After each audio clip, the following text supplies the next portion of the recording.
기호 5번 김민석이었습니다. 요거 이 영상은 역대급 나왔다. 아, 그래요? 이렇게 보고요. 언제 봐도 확실합니다. 자, 새날 만에 아주 특별한 인터뷰요. 오늘은 짝지어서 나오셨네요. 김민석, 박선원 의원 두 분 나오셨습니다. 어서 오십시오. 안녕하세요. 아, 근데 또 공교롭게도 박선원 의원이 또 최근에 스타가 되셔가지고. 아, 완전 떴어요.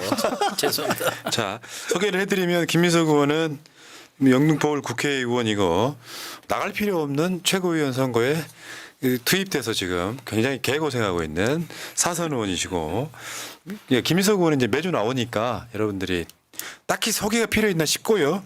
그다음에 여러분 박선원 의원은 저번에 인재영입 되셔서 몇 번 나오셨는데 지금 인천 부평을 국회의원이시고요. 전 국가정보원 기조실장과 1차장 지내신 분이고 소위 말하면 국정원의 2인자 하셨던 분이고 그 전에 보니까 상하이 총영사도 하셨더라고요. 네. 별걸 다 하셨어요. 예. 자, 그래서 여러분들 정리 좀 해드리면 화면 상단에 김민석 후원회 그리고 박선원 후원회가 숫자가 있습니다만 저는 금액이 중요한 게 아니라 사람의 숫자라고 생각합니다. 네. 많은 분들이 후원해 주시는 나는 이렇게 두 분을 응원하고 있어요. 국민은행, 자, 팟캐스트 오디오만을 위해서 제가 숫자를 읽어드리면 국민은행 028001-04-278156 김민석 후원회, 농협 301-0345-1616-61 박선원 후원회가 있고요. 채팅창 상단에는 두 분의 유튜브 채널로 갈 수 있는 링크를 걸어드리도록 할 테니까 구독 좀 부탁드리고요. 자, 박선원 의원께서는 뭐 새날에 생소한 분은 아니지만 제가 깜짝 놀란 게 그냥 이렇게 좀 무서운 사람. 그리고 뭐랄까 국정원 출신이라 그러면 무섭잖아요. 느낌이 왠지 뭔가 있을 것 같고 막. 근데 이제 박선원 의원이 이제 활약했던 거는 이재명 대표 테러 관련했을 때 나 국정원 출신이야를 보여준 분이고, 근데 최근에 필리버스터는 정말 깜짝 놀랐어요. 그 박선원의 재발견? 아닙니다. 그래서 그 동영상 잠깐만 보겠습니다. 박근혜 탄핵 기간 중에도 청와대는 가장 안전한 곳이었습니다. 그런데 탄핵이 되었죠. 그래서 이들은 생각한 것 같습니다. 국방부 품 안으로 들어가는 것이 가장 안전하겠다. 그래서 국방부를 합참 건물로 쫓아내고 그곳에 대통령실이 집무실이라는 이름으로 앉으면서 자신의 1년 선배인 김용현 경호처장을 임명하고 그야말로 군 경찰로 옹이 되는 초롱성 속에 국민을 버리고 숨어 들어가서 다시 탄핵당할 위험에 처한다면 시인이 쿠데타 내지는 취인이 경비 계엄을 준비하고 있는 것이 아닌가 생각합니다. 근데요, 저런 짤들이 정말 많이 나왔어요. 그거 명짤 중에 하나는 화장실 가시는 장면. 시에 박수 받은 첫 정치인이라고 그러고 또 10시간 넘게 하신 거잖아요. 예. 그리고 화내셨던 거. 많이 했어! 그러니까 사실은 저거 보면서 10시간 동안 보는 재미가 있었던 게 진짜 윤석열 참교육이었다. 네, 고맙습니다. 근데 진짜 힘드셨죠? 아니 그렇게 힘들지 않았습니다. 10시간 넘게. 즐겁게 하던데요. 아주. 아니 이제 하루에 2시간씩 3번 강의했던 적들이 좀 있어가지고요. 네, 여름 학기를 때. 근데 왜 운동화 신고 가셨나요? 뭐 소프트한 소프트한 부드러운 거. 구두 신고 근데 갔습니다. 나중에 시간 지나고 나니까 건들건들해지셨는데요. 왜 예, 일부러 움직이신 거예요? 무릎이 좀 아팠습니다. 아. 그건 어쩔 수 없더라고요. 근데 필리버스터 내가 하겠다고 자원했을 때 예. 자원한 어떤 느낌은 내가 확실하게 해서 말을 해야 되겠구나. 네. 다 준비해서 들어가신 건데 10시간 이상이라는 건 김민석 의원 필리버스터 해보셨어요? 제가 필리버스터를 아직 안 해봤어요. 다 해봤는데. 네. 그 지난번에 첫 번째 필리버스터 할 때요. 그때 마지막을 저쪽 당의 곽규택 초선 의원이 이제 장악을 해서 마무리를 지었거든요. 그때 우리 당이 찬성하는 입장이잖아요. 그런데 그 연단을 반대파에게 장악당해 가지고 상당히 저는 보기 안 좋았습니다. 우리가 찬성하는 법에 비록 저들이 의사진행을 방해를 하더라도 찬성 표결을 하는 그 순간 그 연단은 우리가 장악해야 되겠다. 그래서 그 원내 부대표단과 회의할 때 제가 문제 제기를 했습니다. 그렇게 해야 되겠다. 아, 우리가 찬성 토론을 예, 계속해야만 예, 이 법의 취지를 알릴 수 있다. 예. 왜 그 공간을 저들하게 내버려 두느냐. 그것도 저분들이 좋은 말 하나도 안 하고 합리적인 이야기는 안 하지 않습니까? 색깔론만 처음부터 끝까지 반복하잖아요. 그래서 우리가 할 만큼 최대한 다 하자 그랬는데 꼭 그럴 필요가 있느냐라는 어떤 젊은 의원님 말씀 계셔서 그럼 제가 자원하겠다 이랬습니다. 그래 의원님으로 마지막 끝났죠. 예. 이거 하시더라고요. 예. 그만하라. 그만해요. 그러니까 기록 세우고 싶었죠. 예. 근데 저기 24시간 다 차가지고요. 더 이상 할 수가 없었습니다. 박선원의 재발견이에요. 근데 시간을 길게 한 기록은 아니었어도 의원들 뭐 국민 바라보시는 국민들도 그렇겠지만 의원들이 하여간 그날 끝나고 나서 의원 톡방에 말이죠 난리가 났어요. 야 필리버스터 역사상 가장 인상적이었다. 이게 무슨 뭐 보통 갖고 들어서 보고 있기도 하고 근데 그렇지도 않았고 또 그 과정을 전체를 다 그 피곤한데 자기가 자기 스토리로 이야기를 쭉 하면서 또 구수하기도 하고 재밌기도 하고 네. 그러니까 다들 아주 배꼽을 잡았어요. 근데 표현이 좀 거칠다고 주의받으셨잖아요. 예. 그래서 저기 마이크에 소리가 들어가지 않도록 했는데 속기사는 마이크 꺾고 이렇게. 예, 아유, 근데 아유, 속기사는 받아 적으신 것 같아가지고요. 우원식 의장님께 조금 송구스럽다고 말씀드렸습니다. 근데 제가 봤을 때는 속은 시원하더라고요. 그 실제로 왜 그 국회의원들의 품위가 요구되는 시각이 조중동의 시각이잖아요. 근데 민의의 정당에서 국민들의 뜻을 전달하는 사람이 저는 지금은 시대 정신이라고 생각해요. 그렇게 이야기해도 논란이 안 되잖아요. 예. 그리고 시대가 그들은 바뀌었죠. 안 계셨어요 한 분도 예. 그 순간에. 아. 그래서 그분들한테 나쁜 말을 한 게 아니고 국방장관 신원식의 잘못된 한미일 안보 협력 속에서 영구히 비가역적으로 군사훈련 등 일본하고 협력하는 기초를 만들겠다 하는 부분하고 조태일 외교장관이 사도광산에서 우리 증영공 선조들을 그 외면한 그 부분에 대해서 분노를 표시했던 겁니다. 자, 필리버스터 이야기는 여러분들이요. 저 관련된 채널들 가셔가지고 박선원 의원의 10시간 못 봅니다. 그러니까 짤이든 뭐 쇼츠든 간에 보시면 정말 역대급짜리 너무 많이 나와가지고 내가 알던 박선원 맞아?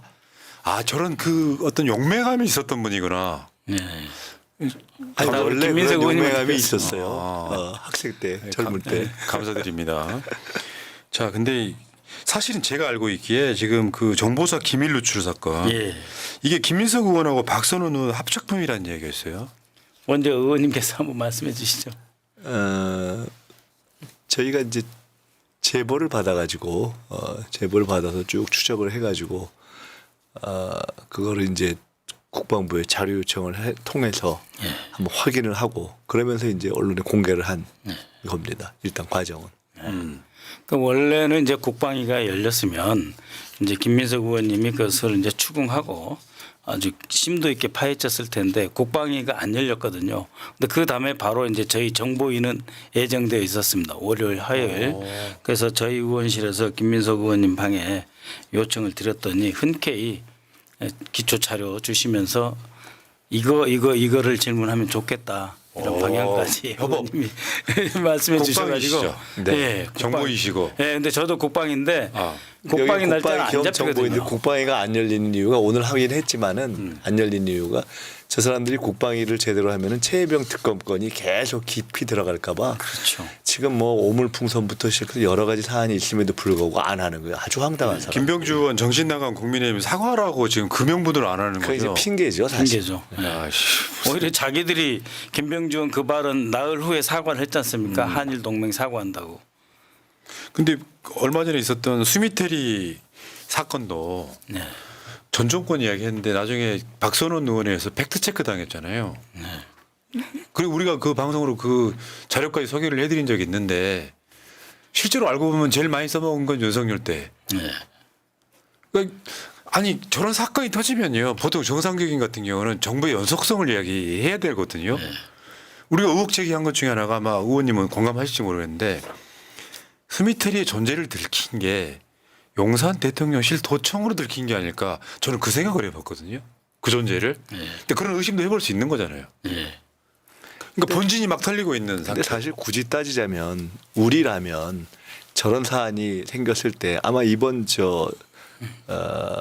그 정보사의 리스트 털린 것도 그렇고 굳이 이게 어느 정부의 책임이다라고 일종의 좁은 의미의 정략적으로 접근을 잘 안 할 거예요. 안 하죠. 이건 어떤 의미에서든지 국가적으로 손해이기 때문에 근데 저 사람들이 그런 짓을 하는 거예요. 어떤 일이 생기면 이 문제의 어떤 국가적인 의미를 생각하고 이걸 어떻게 보면 정리하고 덮고 그 다음에 가야 되느냐 생각해야 되는데 일단 무조건 한편 발뺌 한편 책임 넘기기부터 하는 거예요. 지금 아주 전형적인 게 한동훈 대표가 그러고 나선 거 아니에요. 그러니까 진짜 저 사람들은 황당한 사람들이에요. 그러니까 특히 이런 일은 대통령실이 나서는 게 아니거든요. 미국의 법무부하고 FBI가 수사해 가지고 이미 그 국정원에 대해서 수차례 경고를 했었습니다. 지난 1년 넘는 기간 동안. 그리고 그럼 왜 경고를 했느냐. 2022년 5월 달에 바이든이 와가지고 윤석열 대통령을 만나서 공동성명을 발표했어요. 정상선언. 그 내용이 문재인 정부 때 발표한 거 똑같아요. 그 정도로 한미관계가 좋았거든요. 그러니까 자기들은 충격을 먹은 거예요. 그래서 바이든이 와가지고 윤석열 만나는 것보다는 문재인 대통령을 서울서 만나겠다까지 해버렸잖아요. 그래서 2022년 5월 한미 정상회담 끝나고 미국이 우리를 어떻게 생각하느냐에 대해서 집중적으로 팔 필요가 있었던 거죠. 그래서 미국의 안토니 블링컨 국무장관이 한반도 전문가들하고 모여서 그 소규모 정책 간담회를 하는 거기서 나온 내용을 바로 입수해라 해서 그 장면이 털리는 겁니다. 그러면서 미국에서는 아니 아무리 동맹국이라도 와서 물어보면 되지 동맹국끼리 외교장관과 국무장관 물어보면 되잖아요. 근데 이렇게 간첩질을 하냐 거기서부터 딱 걸린 거예요. 그러니까 지금 그 미국이 관련해 가지고 뭔가 조치를 내린 게 다 미국의 반대 국가들, 네. 중국 뭐 이런 나라들이었고 동맹국, 일본도 동맹이 아닌데 동맹이라고 하는 군사 동맹이라고 하는 한국에 대해서 어떻게 보면 약간 좀 스파이 혐의에 가까운 거잖아요. 정확하게 명칭은 아니지만 그렇죠. 네. 그런 짓을 하고 있는데도 불구하고 우리는 미국밖에 몰라요. 설렁설렁 하다가 이번에 보니까 블랙요원 건도요. 블랙요원이라는 건 사실 현지화되어 있는 휴민트잖아요. 그렇습니다. 명단이 정확하게 털려서 정확하게 제가 이 방송 오래 하다 보니까요. 현지화되어 있는 휴민트. 그렇죠, 그렇죠. 그게 제일 중요한 정보원인데 명단이 털렸다고 하면 이건 그 이번에 뉴스 보니까 생명의 위협을 느껴서 귀국한다 이런 얘기. 시키는 거죠 지금 시키고 있는 거지. 요거 하나 이렇게 막 그 망을 만드는데 막 10년, 20년 걸린다는 게 다 털렸다는 거면 그렇죠. 이거 진짜 무서운데요. 예. 최소 6년 이상은 걸린다는 것 같은데요. 어떤가요? 그렇죠. 왜냐면은 이걸 보고하러 이 정보사령부에서 이제 사령관이 와서 보고를 했어요. 근데 이 사령관이 너무 애처로울 정도로 막 떨면서 떨리는 목소리로 정부에서 보고를 해서 정말 더 이상 추궁하기가 좀 안쓰러울 정도였습니다. 그래서 이 사람들이 말하는 거는 다 무사 이탈했다. 이탈이라는 표현을 쓰거든요. 무사 이탈했다. 그다음에 문제가 되는 군무원을 배제시켰다. 직무에서. 그다음에 이 일하는 방식과 시스템을 다 변화시켰다라고 하는데 정말 그 제가 좀 걱정이 되는 것은 첫 번째 정말 다 무사 이탈했느냐. 두 번째 이 사건의 전모를 제대로 파악이나 하고 있느냐. 그다음에 과연 이 사람은 하나인가. 만약에 더 많은 사람들이 구석구석에서 이렇게 흩어져 가지고 그야말로 암약하고 있다면 그러면 5, 6년이 아니고 영원히 못할 수도 있어요. 아이고. 네. 정말 심각한 그게 지금 이제 사실 현지화되어 있는 휴민트라는 게 저렇게 다 철수를 했다고 하면은 어떤 의미에서는 우리는 이 한반도 밖에 있는 상황에 대해서 촉수가 없는 거나 마찬가지인 거예요. 그렇죠. 눈 딱 감고 있는 거나 마찬가지 상황이 온 거예요. 네. 이런 상황을 만들어 놓고도 지금 이진숙 임명에 김문수 임명에 아무 생각 없는 정권인데 그러니까 국민들 입장에서는요 열불나서 못 살겠다는 거예요. 뭐 제대로 뭔가 된 게 없고 예를 들어서 자기들이 성장률 조금 올랐다고 기저효과로 좀 올랐다고 했는데 성장률이 또 마이너스로 곤두박질 치는 거 그러면 100가지 중에 100개를 못 하는데 국민들은 뿔이 나 있는데 윤석열은 자기 마음대로 하는 것들 때문에 진짜 이 폭염에 너무 힘드시다고 하시는 거거든요. 자, 어째 국회의원들의 지금 그 역할이 굉장히 중요한 시기가 아닌가 싶은데 그래서 저 우리 김민석 의원님께 이제 좀 질문이 있는데 정말 갑자기? 역대 정부를 다 경험하셨잖아요. 근데 제가 이번에 이제 의원님 느낀 건 뭐냐면 보통은요 이렇게 툭 치면은 쑥 밀릴 것 같지만 어느 정도에서 딱 막혀요. 그래서 그 안에 정말 정부로서 지켜져야 될 최소한의 기능이랄까? 최소한의 그 작동돼야 될 기본 메커니즘 이건 살아 있거든요. 툭 밀어서 거기까지 밀리지는 잘 않잖아요. 그렇죠. 근데 이 정권은 안 그런 것 같아요. 이 정권은 안 그런 거, 그렇죠. 안 그런 것 같아요. 근데 이미 그것이 이 총선 지나면서 어느 시기 이후에 전 분야에 걸쳐서 지금 그렇다는 느낌이 들어요. 전 분야에 걸쳐서 그렇고 툭 치면 어떤 느낌이냐면 벌써 지금 얘가 소위 국가가 돌아가는 일종의 그 코어 시스템 있잖아요. 코어. 예, 핵심, 중심. 딱 근데 그 부분을 딱 이렇게 버텨주는 그건 정권과 상관없이 돌아가는 그게 있단 말이에요. 근데 그게 쓱 밀리기도 하고 일단 바로 살기를 찾는 것 쪽으로 가는 느낌을 갖게 되고 또 그에 대해서 아까도 얘기했지만 한동훈 같은 사람이 이게 사실 사안의 본질에 대해서 얘기하고 내부적으로 짚고 그런 과정을 거치는 것이 정상적인 어떤 권력을 운영하는 정부 여당의 대표급에 있는 사람들이 하는 거예요. 근데 그냥 바로 소위 자기한테는 역공이라고 생각했을 텐데 상대를 말장난으로 치고 나오는 쪽으로 간단 말이에요. 그러니까 전혀 사안에 대한 깊은 성찰이 없는 진짜 거예요. 그러네요. 그래서 이놈들이 진짜 이 국가라는 것에 생각이 있는가. 그러니까 두 분께 제가 부탁이란 부탁, 국민의 명령이란 명령 빨리 끌어내려 주시는 방법밖에 없어요. 내가 봤을 때는 개선의 여지가 아예 없다. 없어요. 그래서 없습니다. 지금 박선원 의원이 필리버스터 하면서 되게 그런 이야기들을 엄청 많이 했거든요. 진짜 약간 선전포고 같았어요. 10시간짜리. 훌륭하십니다. 근데 박선원 의원을 영입한 사람이 김민석 의원 아니에요? 뭐 그런 건 아닙니다. 아니 굳이 말하자면 이렇게 그러니까 소개라도 한 사람이. 뭐 그것도 꼭 그런 건 아니에요. 보안입니다. 제일 중요한 국면 때마다 제가 김민석 의원님께 좀 문의도 드리고 도움도 요청하고 그런 좋은 말씀 많이 해주시고 방향을 잡아줬어요. 제가 박선원이란 이름은 10여 년 전에 이미 알고 있던 이름이거든요. 일종의 전설 속의 인물인데 얼굴을 잘 몰랐던 사람이에요. 근데 박선원이라는 인물의 그 가장 과거의 에피소드 하나를 말씀드리면은 1985년도에 원래 여기가 연대 삼민투 위원장이었는데요. 그 광주의 진상 규명을 그 미국이 군대 이동을 허용하지 않았냐라는 고리를 딱 걸어가지고 꼼짝할 수 없게 그 문제를 제기하면서 광주 문제를 최초로 공식적으로도 제기하면서 국제사회까지 이슈로 만든 것이 85년 서울 미문화원 사건인데 그 사건이 났을 때 학생들이 미문화원 안에 들어가 있고 또 밖에서 그걸 지원하는 이제 또 학생운동회 지도부가 밖에 연대에 있었는데 그때 미 대사관과 이 학생 지도부를 연결하기 위해서 딱 그때도 딱 배후에서 뛰었던 바로 그 인물이 박선원입니다. 그래서 국정원 2인자까지 하시고 이제 정치인까지 되셨는데 그러니까 한 번씩 얼굴을 뵐 때마다 다른 모습으로 나타나는 거 있잖아요. 필리버스터 깜짝 놀랐다 그러니까 저런 모습이? 아니 근데 그때 인요한이라는 사람을 우리 김민석 의원님하고 저랑 같이 만났어요. 미 대사관 쪽을 대표해서 싸우지 말고 평화적으로 해결하는 방법을 찾자. 학생들도 보호돼야 되지 않느냐. 당신들의 뜻을 충분히 전달하겠다 이렇게 도와주겠다 한 사람이 인요한이었는데 같이 만난 적이 있습니다. 알겠습니다. 김민석 의원이 이제 아주 제일 중요한 약속이 있어가지고 조금 있다 보면 가야 되는 상황이 올 수도 있어서 빨리 진행할게요. 네. 그래서 국회의원 돼보시니까 어때요?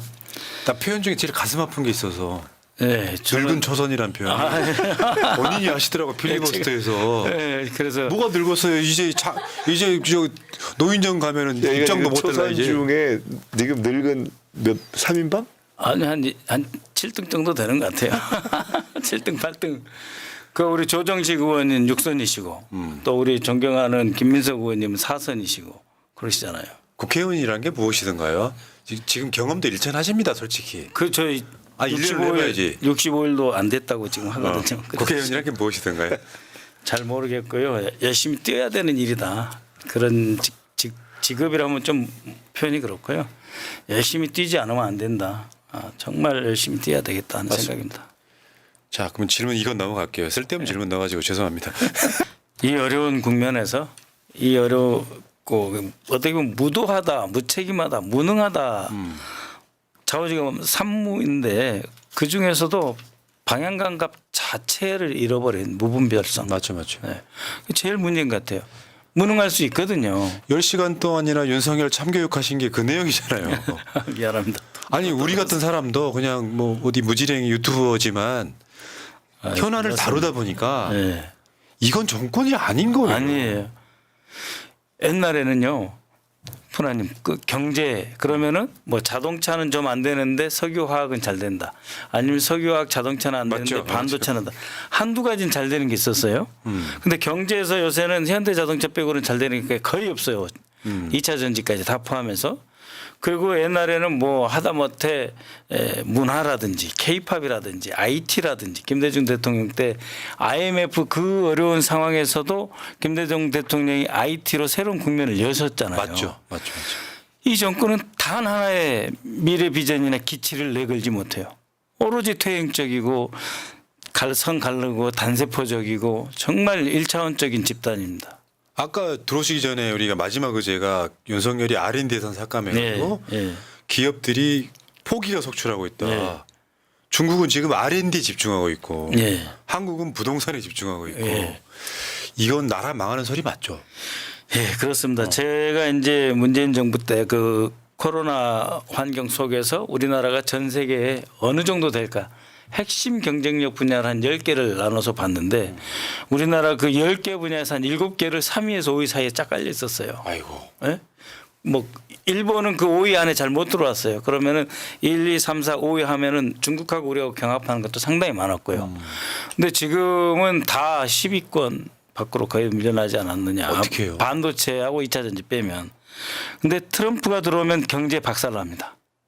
완전 탈탈 털어가겠죠. 그러니까 트럼프가 들어오면은 국제 환경과 안보 분야는 개선이 되는데 그랬을 때 트럼프의 독주로 말미암아서 한국 없는 한반도 문제의 처리가 두려운 것이고 그 대신 경제는 완전히 박살나는 거죠. 국제 정세는 조금 부드러워지는데 한국의 존재는 사라지고 경제는 뭐 그냥 죽었다 해야 됩니다. 그리고 이제 그 카멜라 해리스가 대통령 후보가 될 경우에 그때는 다 안 되는 거예요. 단 하나도. 경제도 안 되고 안보나 국제 정세도 안 되는 겁니다. 그래서 이 트럼프 2년을 이 윤석열 마지막 2년이 맞춰 가야 되는데 더 비전이 없어요. 왜 선택지가 없는 거네요. 없어요. 한국이 바꾸는 수밖에 없네. 네, 그렇습니다. 그러면은 내년 네. 1월 달에 취임이니까 네. 그 전에 직무정지라도 시켜놔야 되는 거 아닙니까? 정말 이렇게 암울한 상황에 네, 진짜요. 스스로가 아무것도 생각을 안 하니까 국민들이 힘들 뿐이죠. 야, 그래도 의원님이 뭔가 센 목소리 내주니까요. 아마 그때 박선원 의원 필리버스터 할 때요. 민주당 국회의원들이 종료한다고 다 들어와 있을 때였거든요. 예. 그러니까 참교육은 윤석열만 당한 게 아니라 예. 이 상황 인식이 좀 잘 안 돼 있는 민주당 국회의원들한테도 굉장히 좀 깊이 인식됐을 거라는 생각이 듭니다. 이제는 딱 타이밍만 보고 있는 그런 느낌까지 가버렸기 때문에 저는 박선원 의원은 사실은 뭐 이 진영에서 위치로 보면은 최소한 4성급 되는 인물이죠. 뭐 국정원의 2인자도 하고 막 청와대도 있고 그러니까 생차 초선은 아닌 거니까요. 그러니까 사실 그 날인가 아마 그 무슨 강의원회 비슷한 거 하나 하셨잖아요. 국회의원들 모아놓고. 예, 여민 포럼에서 국제 정세, 윤석열 정권의 애교 안보 정책, 그리고 트럼프 이후의 전망 그런 걸 했었습니다. 자주 모시겠습니다. 예, 고맙습니다.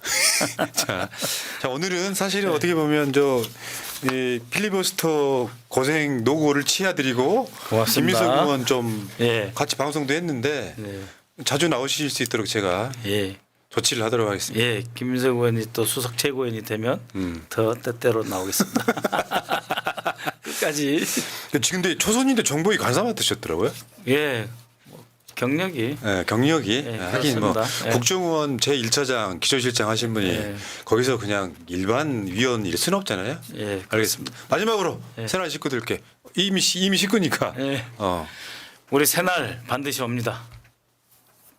우리 푸나님과 함께 새날은 반드시 옵니다. 건들건들 하시면 멀지 해주면 재밌을 않았습니다. 것 같은데. 아니 근데 진짜 이번에 뭘 강조하고 싶었냐면 두려워하지 말자. 예. 그래서 법대생들이 우리한테 못 살게 해봐야 얼마나 못 살게 하느냐. 그렇죠. 우리 군부 독재 뭐 칼 들고 총 들고 군합발 신고 온 사람들도 우리가 이겼는데 겁나 하나도 없습니다. 맞습니다. 예. 예. 이 또한 지나가리라. 그럼요. 아, 예. 예. 자, 박선원 의원 여러분들 최고의 실력자 한 분을 여러분들 최근에 목격하고 계십니다. 자, 이분도 고맙습니다. 새날 가족입니다. 예. 여러분 박선원 의원, 김민석 의원께 후원도 좀 부탁드리고요. 자, 새날 물러가다가 내일 낮 방송에 다시 오겠습니다. 의원님 고생하셨습니다. 민주주의 평화 통일 다 죽어간다 이대로는 놔둘 수 없다